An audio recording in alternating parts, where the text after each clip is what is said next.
Good morning everyone. आज है 13 जून 2020 और 13 जून से करंट अफेयर्स के जितने भी इंपॉर्टेंट क्वेश्चन बनेंगे उनको डिस्कस करेंगे डिटेल में इस वीडियो में। और प्रत्येक क्वेश्चन के साथ स्टैटिक जीके के इंपॉर्टेंट फैक्ट भी दिए जाएंगे जो कि बहुत इंपॉर्टेंट है एग्जाम पॉइंट ऑफ व्यू से। तो वीडियो को लास्ट तक ज़रूर देखें और प्रत्येक कंट्री और प्रत्येक स्टेट को मैप के थ्रू शो किया जाएगा और इम्पोर्टेंट फैक्ट दिए जाएंगे उनके बारे में। तो स्टार्ट करते हैं आज से करंट अफेयर। चलते हैं फर्स्ट क्वेश्चन पर। फर्स्ट क्वेश्चन है, हाल ही में वित्त वर्ष 2020-21 में OECD यानी organisation of economic cooperation and development ने भारत की जीडीपी वृद्धि दर कितने प्रतिशत रहने का अनुमान लगाया है। तो ये अनुमान लगाया है अभी 3.7% यानी -3.7% का अनुमान लगाया है अभी OECD ने। वित्त वर्ष 2020-21 यानी फाइनेंशियल ईयर 2020-21 में OECD ने भारत की जीडीपी वृद्धि दर -3.7% का अनुमान लगाया है। ऑप्शन डी करेक्ट है। OECD फुल फॉर्म है इसकी organisation of economic cooperation and development. और अभी वर्ल्ड बैंक ने लगाया था -3.2% 2020-21 में भारत की जीडीपी का। उसके अलावा फिच रेटिंग ने कल ही बताया था, फिच रेटिंग ने -5.0% अनुमान लगाया था 2020-21 में। और उसके अलावा 2021-22 में 9.5% का लगाया था अनुमान फिच रेटिंग ने। तो ये 2020-21 का लगाया था -5.0% का। तो ये ध्यान रखना है अभी। तो OECD ने लगाया -3.7% का अनुमान। तो इस क्वेश्चन से इतनी जानकारी मिल जाती है। और जीडीपी की फुल फॉर्म में gross domestic product. Next question है, हाल ही में किस रेलवे स्टेशन पर दुनिया का सबसे लंबा रेलवे प्लेटफॉर्म बनाया जा रहा है। तो ये हुबली रेलवे स्टेशन, ये कहाँ पे है, कर्नाटका में है। हुबली रेलवे जंक्शन यानी हुबली रेलवे स्टेशन का जो प्लेटफॉर्म 1 है उस पर बनाया जा रहा है ये दुनिया का सबसे लंबा रेलवे प्लेटफॉर्म। और जो ये हुबली रेलवे स्टेशन है उसका जो प्लेटफॉर्म फर्स्ट है उसकी अभी लंबाई है वर्तमान में 550 मीटर और इसी को बढ़ाकर अब 1400 मीटर बनाया जाएगा, 1400 मीटर। तो फिर ये इसके साथ ये दुनिया का सबसे लंबा रेलवे प्लेटफॉर्म होगा इस पे हुबली रेलवे स्टेशन पर। Option B. इससे पहले था गोरखपुर रेलवे स्टेशन, ये कहाँ पे है, उत्तर प्रदेश में। गोरखपुर रेलवे स्टेशन, इसकी लंबाई थी 1366 मीटर और ये 1400 मीटर का बनेगा हुबली रेलवे स्टेशन पर प्लेटफॉर्म। तो ये दुनिया का सबसे लंबा रेलवे प्लेटफॉर्म होगा। तो ये 1400 मीटर लंबा और 10 मीटर चौड़ा होगा।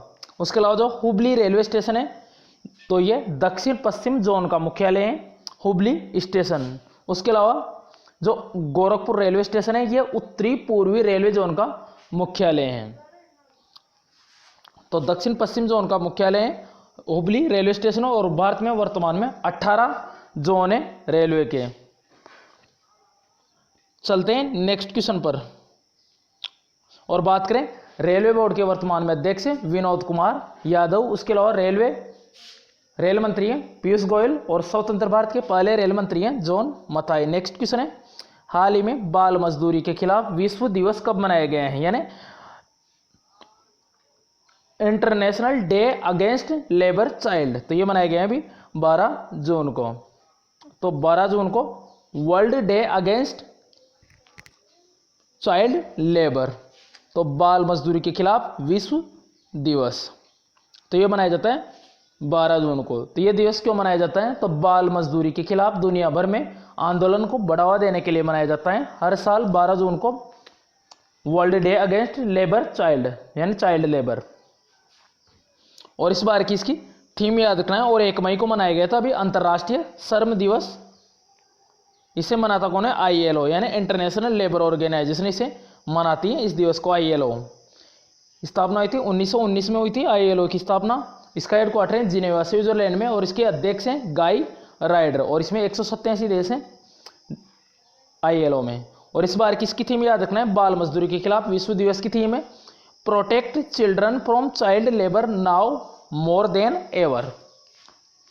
चलते हैं नेक्स्ट क्वेश्चन पर।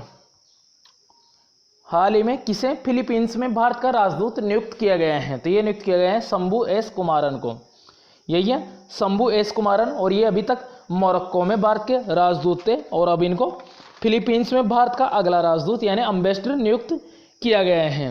अब बात करें फिलीपींस की, तो ये रहा मैप में फिलीपींस की कैपिटल है मनीला, और जो एशियन डेवलपमेंट बैंक है उसका हेडक्वार्टर है मनीला में, और फिलीपींस की करेंसी है फिलीपींस पेसो, और प्रेसिडेंट है फिलीपींस के रोड्रिगो डुटेर्टे। कौन है? रोड्रिगो डुटेर्टे। तो ये नाम लिखा हुआ है इनका, और ये बने शंभू एस कुमारन बने फिलीपींस में भारत के राजदूत। इनसे पहले रोमानिया में भारत के राजदूत बने थे राहुल श्रीवास्तव, और कल ही बताया था, अभी कल परसों ही, मोनिका कपिल मोहता। ये कहाँ पे बनी थी? स्विट्जरलैंड में भारत की राजदूत। उसके अलावा रवीश कुमार बने थे फिनलैंड में भारत के राजदूत। उसके अलावा पीके नायर बने थे नाइजर में भारत के राजदूत। पी कुमार बने थे सिंगापुर में भारत के राजदूत, और सुशील कुमार सिंघल बने थे पपुआ न्यू गिनी में भारत के उच्चायुक्त। और उसके अलावा गायत्री कुमार बनी थी ब्रिटेन में भारत की उच्चायुक्त। तो ये कुछ अम्बेसडर नियुक्त हुए हैं रिसेंटली, तो उनको ध्यान रखना है। उसके अलावा सिब्बी जॉर्ज बने थे कुवैत में भारत के राजदूत। अब ये किसी देश में तो राजदूत अपॉइंट होते हैं, और किसी में हाई कमिश्नर होते हैं, उच्चायुक्त होते हैं। तो ये कैसे होते हैं? तो जो देश कॉमनवेल्थ कंट्री हैं उनमें उच्चायुक्त नियुक्त होंगे, और जो कॉमनवेल्थ कंट्री नहीं है उसमें राजदूत नियुक्त होंगे। कॉमनवेल्थ कंट्री यानी जो देश कभी न कभी इंग्लैंड के यानी ब्रिटेन के गुलाम रहे हैं उन्हें बोलेंगे कॉमनवेल्थ कंट्री, और जो गुलाम नहीं रहे हैं उन्हें बोलेंगे नॉन कॉमनवेल्थ कंट्री यानी नॉन राष्ट्रमंडल देश। चलते हैं नेक्स्ट क्वेश्चन पर। हाल ही में विश्व खाद्य पुरस्कार 2020 से किसे सम्मानित किया गया है? तो ये सम्मानित किया गया है डॉक्टर रतनलाल को। ऑप्शन सी करेक्ट है, यही है डॉक्टर रतनलाल, और ये भारतीय मूल के हैं, अमेरिकी मृदा वैज्ञानिक हैं यानी अमेरिकी सॉइल साइंटिस्ट हैं। तो ये भारतीय मूल के हैं।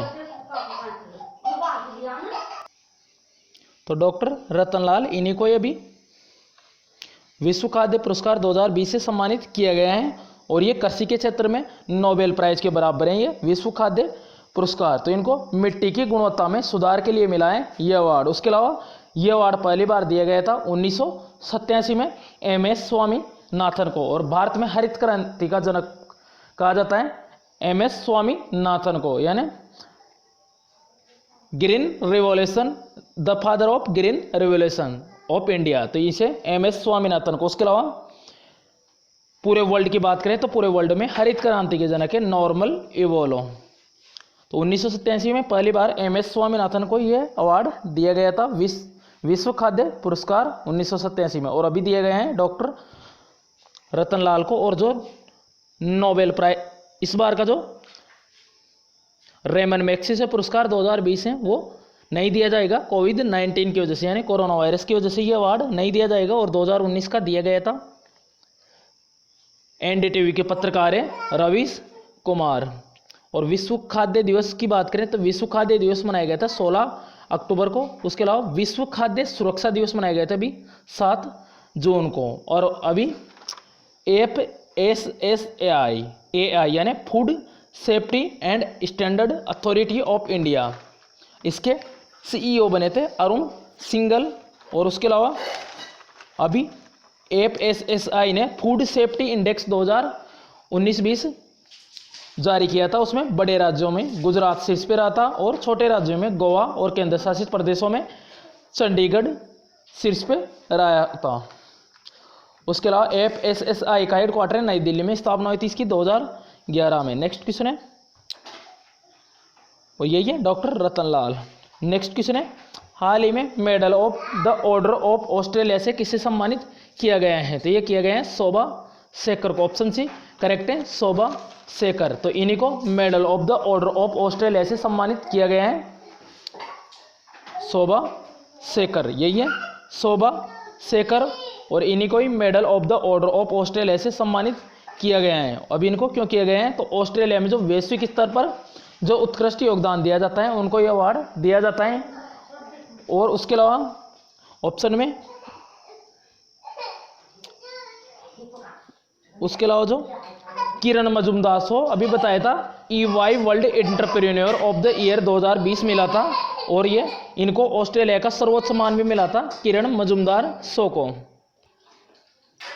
नेक्स्ट क्वेश्चन है, हाल ही में 65 वर्ष पुराने गोहत्या अधिनियम में किस राज्य सरकार ने संशोधन किया है? तो ये क्या है?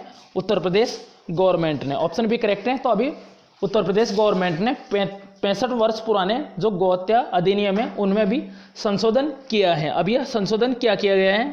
तो इसमें क्या होगा, अगर कोई भी व्यक्ति गोहत्या का दोषी पाया जाएगा तो उसको 10 साल की सजा और 5 लाख रुपए का जुर्माना हो सकता है।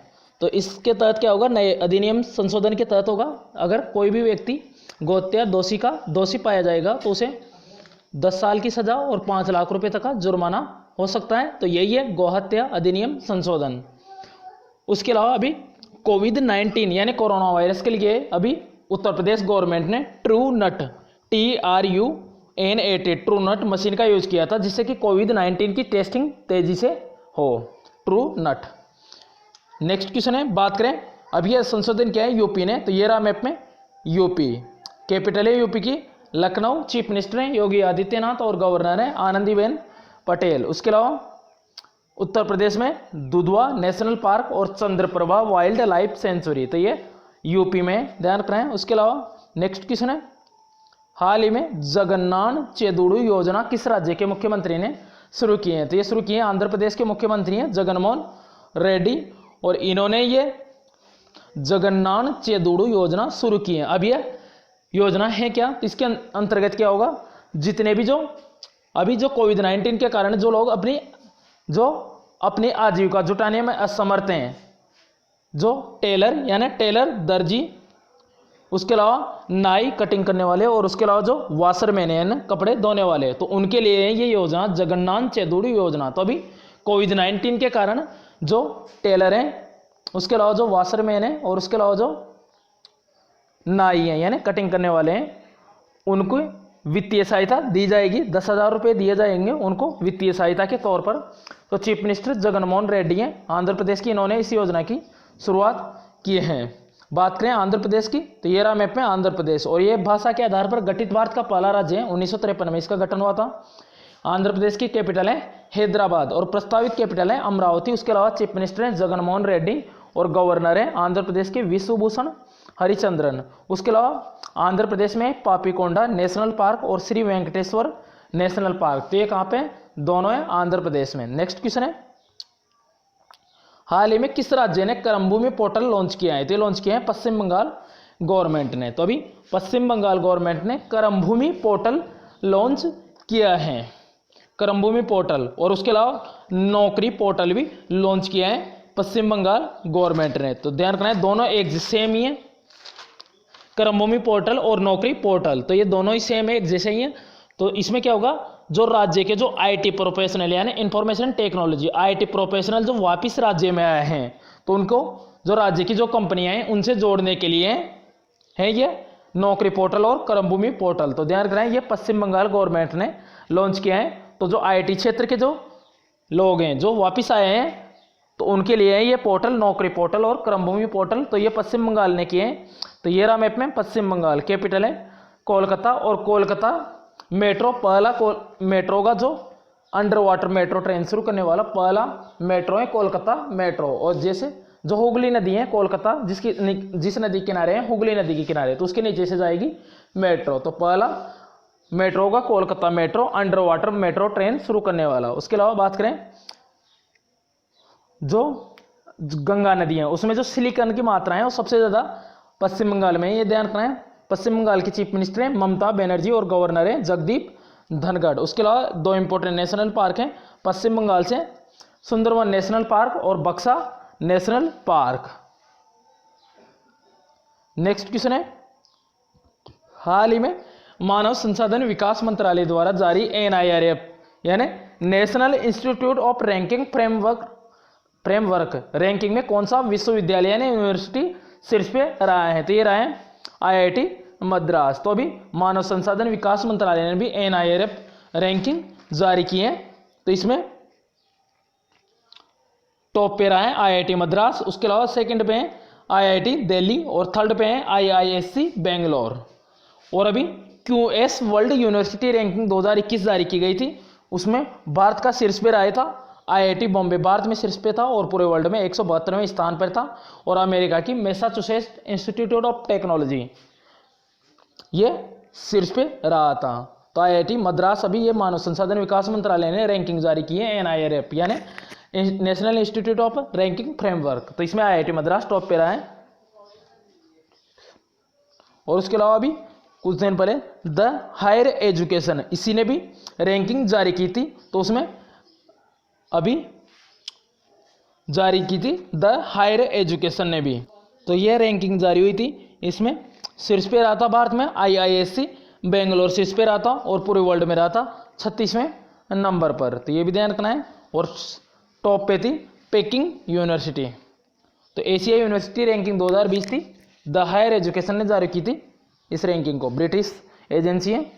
तो इसमें शीर्ष पे रही थी भारत की IISc बेंगलोर, और जो ये NIRF रैंकिंग है इसमें IIT मद्रास, उसके अलावा QS वर्ल्ड यूनिवर्सिटी रैंकिंग में रहा था IIT बॉम्बे। ये ध्यान रखना है। अभी रैंकिंग जारी हुई है, रिसेंटली वो सब बताई है। उसके अलावा मानव संसाधन विकास मंत्री हैं रमेश पोखरियाल निशंक, इन्होंने ये रैंकिंग जारी की है। तो ये था आज की करंट अफेयर का वीडियो। इसके अलावा लास्ट वीडियो का क्वेश्चन है, हाल ही में नासा विशिष्ट सेवा पदक से किसे सम्मानित किया गया है? तो इसका आंसर था रंजीत कुमार को, ऑप्शन बी करेक्ट आंसर था। अब आज का क्वेश्चन है, हाल ही में किसने ए बर्निंग उपन्यास लिखा है? तो इसका आंसर जरूर बताएं। अगर आपने लास्ट वीडियो देखा होगा तो इसका आंसर आपको पता होगा। अगर किसी भी क्वेश्चन से कोई भी प्रॉब्लम हो तो कमेंट बॉक्स में बताएं या अपनी प्रॉब्लम इन व्हाट्सएप नंबर के थ्रू शेयर करें। और thanks for watching this video and thanks all friends.